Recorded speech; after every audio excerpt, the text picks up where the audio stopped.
This video is for educational and documentary purposes only. What you're about to hear is a real case. Viewer discretion is advised. You're watching True Crimes AI. In a quiet mountain resort in Northern California, a family went to sleep inside a small cabin. By morning, 3 of them would be gone. 1 would be missing. And what makes this case even more chilling is that 3 children were inside the same cabin, just rooms away, and somehow they survived.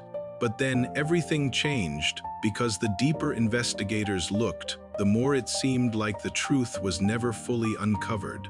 The small community of Keddie was the kind of place where people escaped the noise of everyday life. Cabins surrounded by trees, quiet nights, a sense of safety.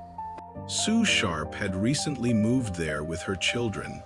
She was starting over, building a new life. On April 11, 1981, she was home in cabin 28 with her son John, 15, his friend Dana Wingate, 17, and her younger children. It was just a normal night, nothing out of the ordinary, no signs of danger, but sometime after dark, someone came to that cabin.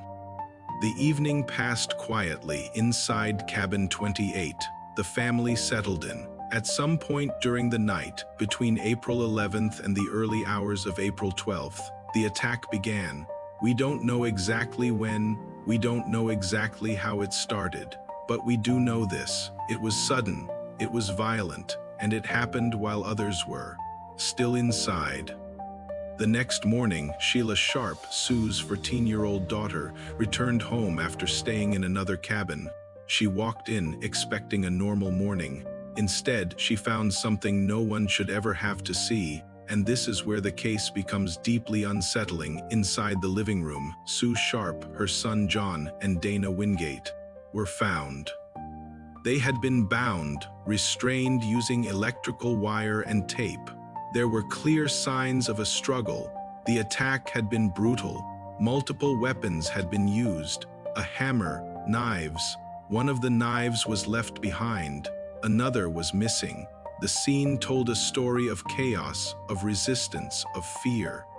But what made it even more disturbing was who wasn't there. Sue's 12-year-old daughter, Tina Sharp, was gone. In another room of the same cabin, 3 younger children had been sleeping, and somehow they were unharmed. They didn't wake up.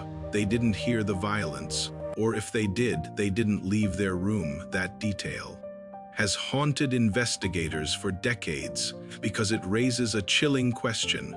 How could something like this happen just feet away without being noticed?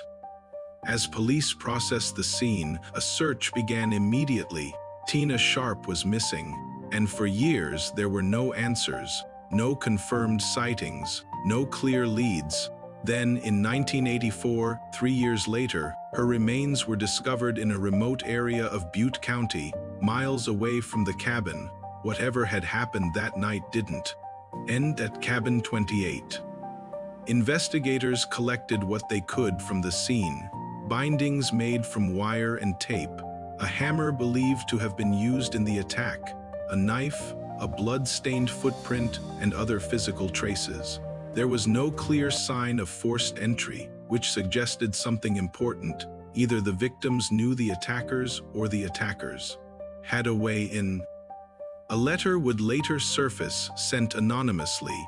It appeared to be a confession, but its authenticity was never fully confirmed. And like many pieces of this case, it raised more questions than answers.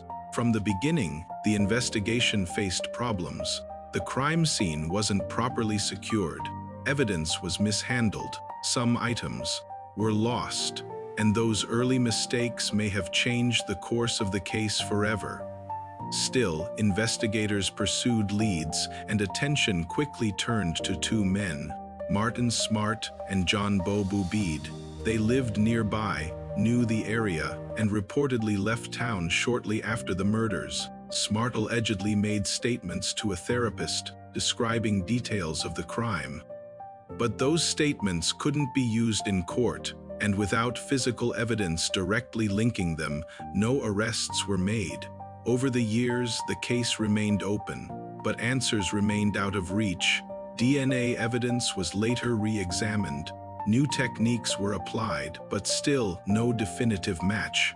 No prosecution, no closure. It was as if the truth was always just out of reach.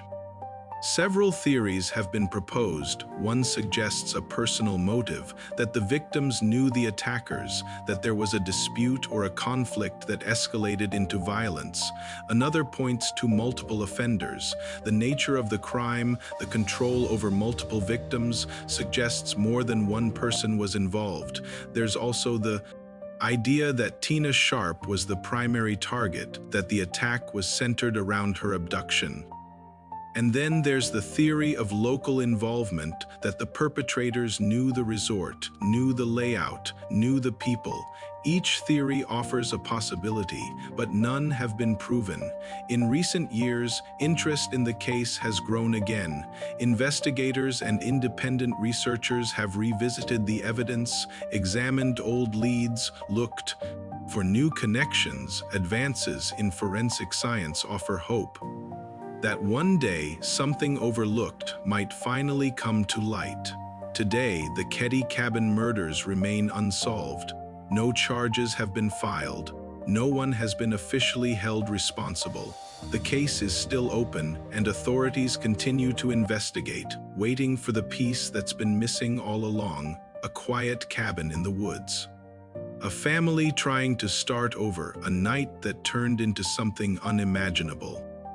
3 lives lost inside that home, 1 taken and found years later, and 3 children who survived, left to live with what happened. Cases like this don't just fade away. They stay in the unanswered questions, in the mistakes that can't be undone, in the feeling that justice was never fully served, and somewhere the truth still exists, waiting to be found. If you enjoy real, detailed true crime cases like this, make sure to subscribe, because every case deserves to be remembered and every victim deserves justice. You've been watching True Crimes AI.